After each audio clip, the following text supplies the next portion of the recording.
To put it bluntly, if Akasha and Enkil should ever walk hand in hand into a furnace, we should all burn with them, crush them to glittering dust, and we are annihilated. Hello everyone and welcome back to another video. Now that quote I just read out was from the novel The Queen of the Damned, the third installment of the Vampire Chronicles by Anne Rice. If you're wondering why everyone would be annihilated if Akasha and Enkil walked into a furnace, well, that's down to the fact that these two were the very first vampires to exist. Actually, Akasha was. Enkil, however, was her first fledgling, but still quite powerful. Now, I've spent close to a full week every single day reading the Queen of the Damned book in an effort to properly structure this video, and for those of you who haven't read it, the chapters are laid out unusually, and it's not exactly the easiest book to take notes on, as the chapters go back and forth between different characters' perspectives. Anyway, what I'm trying to say is, if you enjoy this video, then I'd really appreciate you all giving it a thumbs up to support me.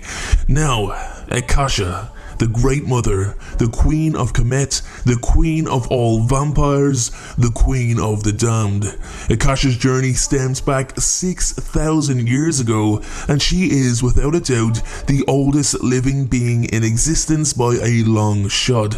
She has an incredibly unique and interesting story, and despite the prep for this video taking a seriously long time to do, the end product I hope will deliver justice on this amazing character and main antagonist from the Queen of the Damned novel.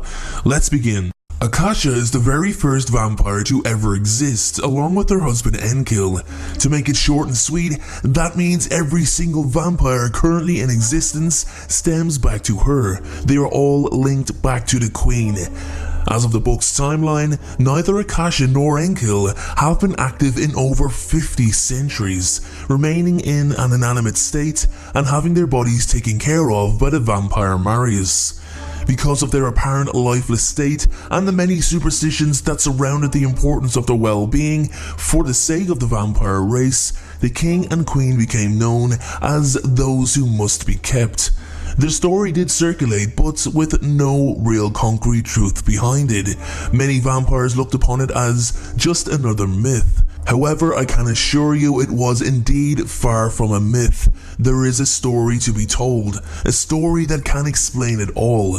When it comes to the Queen of the Damned, there's an answer for everything. So let's go back 6,000 years ago to a time before vampires, when Akasha was a human. Let's go back to a time when there were no pyramids, no mummies, and Egypt was known as the Kingdom of Kemet. King Enkil had just come to power and needed a queen. Akasha was his chosen suitor and travelled from her own ancient city of Uruk, now modern day Iraq, to become his bride. It's also noteworthy to mention that she would never have been considered for queen if Enkil had a sister to marry, as was the custom to keep the bloodline pure and have no other challenge to the throne. At first, Akasha and Enkil were beloved rulers. They wanted to do good, and their first act was to guide their people far away from the act of cannibalism and instead turn to farming. This resonated extremely well with their people, as while cannibalism was becoming outdated, they were the first rulers to enforce the restrictions on consuming human flesh. However, despite the majority in favour of banning cannibalism, ancient tribes who had practiced ritual cannibalism for funerals were outraged that their traditions had now been eradicated. The new king and queen then issued a decree that dead bodies must now be offered to the earth and wrapped in linens before being placed inside of tombs. Once again, this caused a stir in the minorities, as more traditions were now being banned and replaced. After some time, however, Enkil and Akasha's reasoning that the spirits of the dead would fare better with the body still intact and uneaten seemed to become widely accepted. The results of this acceptance then resulted in the practice of mummification being part of the reason why Egypt is so famous today. Eventually, Enkil built an army and embarked on conquests north and south of the land, uniting his unhappy kingdom under one goal and one regime, which was greatly effective.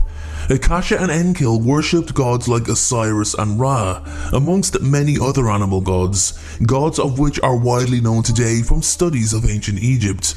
However, it is later revealed by Maharet that these gods were actually spirits who created and played the roles of all of these powerful entities, but I'll go into that a little later in the video. Though having good intentions at the beginning of their reign, Akasha and Enkil slowly become corrupt and showed no guilt for the bloodshed spilt by Enkil's great militia campaign, despite trying to steer their people away from violence at the beginning. Akasha became heavily interested in spirits and desired to know more. When she and Enkil had heard of the witch twins Maharet and Makara, they invited them to court in order to witness their great power for themselves, as no witch had ever left their family home since their family's existence, in addition to being warned that the king and queen were evil and would be extremely unhappy with the results from the twins' powers. They refused the offer, and so the Kemetan messenger returned empty-handed. Furious at the twins' refusal, Akasha then sends soldiers back to the twins' village, with them arriving at the same time of their mother's funeral. The twins were actually warned by the spirits that strangers were coming a second time, but did not see it as a threat due to the high number of visitors they had, wanting to witness their powers. The soldiers slaughtered everyone in the village before the twins and arrested them for the crime of cannibalism. Enkil stepped forward, the king himself, making the journey, and advised his men not to fear the spirit's wrath, as the gods of Kemet would protect them. Maharet and Makara were dragged to Kemet against their will, despite Enkil assuring them that they were under his protection. When the party arrives at Kemet, the twins settled into their quarters before being brought to court to speak with the king and queen. Akasha informs them that flesh eating is outlawed, forbidden, that only savages practice cannibalism, and the people of the village were shown mercy by being killed quickly. She follows up with stating that they are fortunate to be alive, but for their powers. The truth is that Akasha was angered to such a point due to the girl's refusal of her initial offer that she had the people of the village killed in order to have the girls at her mercy. Maharet's firm belief was that Akasha wanted to shape the world in her image in order to comfort herself. Akasha began asking the twins question after question. How did they work their miracles? How did they look into the hearts of men? Why did they claim to talk to beings who were invisible? Akasha was willing to pardon the twins in exchange for them fully embracing the Egyptian culture, their gods, their beliefs, and also, most importantly, to lay down their knowledge and accept Akasha as their queen. Makara spoke in revolt to her, however, when she said, "You have no gods in this kingdom because there are no gods. The only invisible inhabitants of this world are spirits. They play with you between your priests and religions as they play with everyone else. Ra, Osiris, these are merely made-up names in which you flatter and court the spirits, and when it suits their purposes they give you some little sign to send you scurrying to flatter them some more." Akasha looked on in horror at the woman who was verbally deconstructing everything she and her husband believe in. The queen continues to listen as Makara states that she has not come here to lie. She has not come here willingly at all, that the manner in which she and her sister were taken before court is pure evil. Akasha then threw the twins into a cell after an outcry from her high priests to execute them, as had long been the custom with red-haired twins. The next morning, the twins had been brought before the king and queen once again, where Akasha began with her questions once again. This time, Makara summoned the spirits to prove to Akasha that they were real and her gods were not. At first, Akasha was taken back in fear of what she was seeing, but then became convinced that these spirits were nothing more than weak tricks. She reconfirmed her loyalty to her own gods and condemned the twins as blasphemers. Akasha demanded this spirit Amel come forward and show itself. And come forward it did. Amel covered the queen in tiny cuts as she screamed in horror.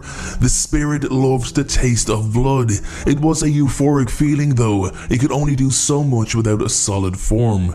The twins were sent back to their cell where they were left for 3 days before being brought to the atrium for an audience with the king and queen, for a third time. Akasha decided to release the twins, but not without a public display of them having no power.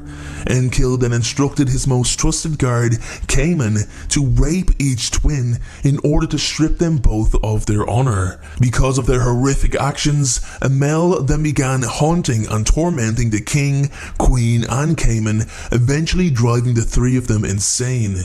As Amel continued his daily torture, the nobles who were still in favor of ritual cannibalism followed the king and queen to Cayman's home and fatally stabbed Akasha and Enkill multiple times, leaving them both to die. As Akasha's soul leaves her body, Amel clings to it. He snatches it and intertwines it with his own spirit and re-enters Akasha's body, rapidly healing her and creating the first ever vampire, of which the lust for human blood comes from Amel's original craving for the substance.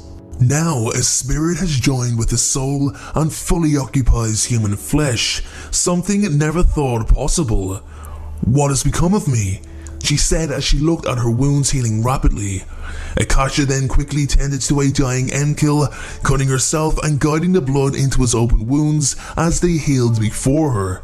She then smeared the blood everywhere, his face, his mouth, and after tasting one drop of his queen's blood, Enkill rose up and drank from Akasha, becoming the second ever vampire and the first fledgling. After they became vampires, Enkill became somewhat of a consort to Akasha. She never looked at him as her equal despite becoming a queen because of him. Akasha and Enkill could read the minds of anyone with whom they wished. They had superhuman strength, superhuman speed, but with that came an insatiable thirst for blood. Their sensitivity to sunlight led them to believe that the sun god Ra had forsaken them and wanted to punish them at every chance possible, meaning the king and queen could now only go out at night. Akasha and Enkill's first act is to track and kill the nobles who try to assassinate them to begin with. They do so with relative ease. However, she wants to know how she came to be, why she came to be, and sends Cayman once again to retrieve the twins and answer her questions. Maharet explains to Akasha that the evil spirit Amel is now inhabiting her body and is too large to be contained in one singular human form. The spirit and their bloodlust will be proportionally diluted as more humans are made into vampires. However, as the bloodlust continues to overwhelm Akasha and Enkill, the queen decides that Maharet's explanation is unsatisfactory and sentences both her and Makara to execution, having Maharet's eyes removed and Makara's tongue amputated beforehand. Cayman, who had been turned into a vampire by Akasha and is still furious over it, then changes Makara into a vampire, who in turn changes Maharet. Over the coming weeks and months, Enkill and Akasha battled with Cayman, Makara and Maharet and the additional vampires they made, known as the First Brood. Akasha succeeds in capturing the twins and encases them both in stone coffins, sending Makara to the east of the planet and Maharet to the west by means of the ocean. As Maharet correctly predicted, the more vampires that were created, the more Akasha and Enkill's bloodlust decreased. They attempted to pass themselves off as gods so they could both be worshipped and cared for. However, after some time, mortals soon found out that immortality could be taken from them by consuming their blood. The wars Akasha and Enkill were hoping to forgo erupted in full force, and vampires were created in the hundreds, possibly thousands, with two main factions: those who hoped to use their supernatural gifts for some kind of greater good, and those who would use the same abilities in a destructive or harmful manner. Both factions seen times of success and times of failure. At some point during this war, Akasha and Enkill were captured and contained in diorite prison cages, diorite on a par or possibly harder than granite, leaving only their heads and necks exposed. This way they could both take victims and be easily robbed of their own ancient and most powerful blood. They were rendered incapable of escaping, defending themselves, or even destroying themselves, thus taking the rest of the race with them into death. They spend centuries in this state, and in defiance of their captors, they then refuse to feed from victims. This kept their blood from growing very much in strength, but also robbed them of the strength needed if they were to ever escape. They became living statues with skin that appeared the texture of marble. As Akasha and Enkill are the very first vampires, anything that happens to them will therefore affect all current vampires in existence, which means their bodies must be kept safe, kept preserved, therefore they became those who must be kept. After centuries had passed, one night they were discovered to have broken free of their prisons. Their clothing having long ago wasted away, they lay naked, embracing one another on the floor, though they remained in their lifeless state. As they were believed to be the core of the race, nobody wanted to risk any harm coming to them, and several vampires took on the task of caring for them. Over time, caretakers would find them as having moved or having interacted with their environment in some way. When Marius de Romanus was their keeper, he once told Lestat that he would often find doors or windows of their various sanctuaries open, even though no one could have opened them except him or another extremely powerful vampire. He also recounted how Akasha used her mental powers to repeatedly break a necklace he donned her with, until Marius finally realized that she didn't like it. Before Marius, however, there was another keeper, one who wanted to test the old superstitions of every vampire being linked back to Akasha and Enkill. This person was known as the Elder. One night, the Elder moved the two out onto the banks of the Nile, forcing them to face the morning sun. Their bodies simply bronzed, but the effect on vampires across the world was catastrophic. The youngest born vampires spontaneously combusted, while the older ones suffered severe burns and were weakened greatly. Marius arrived in Egypt to investigate what had happened and came across the Elder and his mistreatment of the king and queen. When threatening to expose Akasha and Enkill to the sun once again, Akasha became reanimated and destroyed the Elder, which in turn made Marius the new keeper. They would spend the next 2,000 years under his care and protection, and they would be moved from one sanctuary to another over the centuries. Just as Marius protected them, so would Akasha protect him when occasions proved capable for her to do so. The Elder would not be the only one wishing to test the boundaries of the king and queen. Maharet returns to see just how powerful the connection was for herself. She drove a dagger into Akasha's heart and immediately felt her own heart stop beating. Desiring to live over extracting vengeance, Maharet begrudgingly left the two in peace.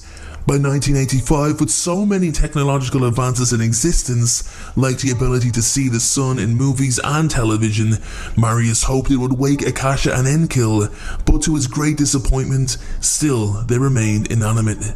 That was until Akasha heard Lestat's music from its newly formed rock band, the Vampire Lestat. In Akasha's mind, she initially wanted to do good, and was intrigued with Lestat wanting to reveal vampires to the world, no longer wanting their secrets hidden. She found purpose once again to pull herself from her inanimate slumber. However, she did not have the strength to fully regain her power.